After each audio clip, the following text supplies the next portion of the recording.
बड़ी रंगदार समधी जी बाना के खोलाई समधी मांगे समधिनिया के बाना के खोलाई समधी मांगे समधिनिया के ए जी मड़वा में भीड़ भइल भारी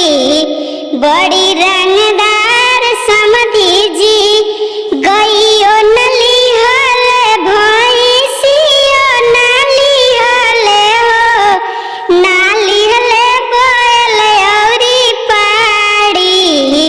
बड़ी रंगदार समधी जी नाली हले बोल औरी पाड़ी बड़ी रंगदार समधी जी लोगवा हंसे लाठा ठाई बड़ी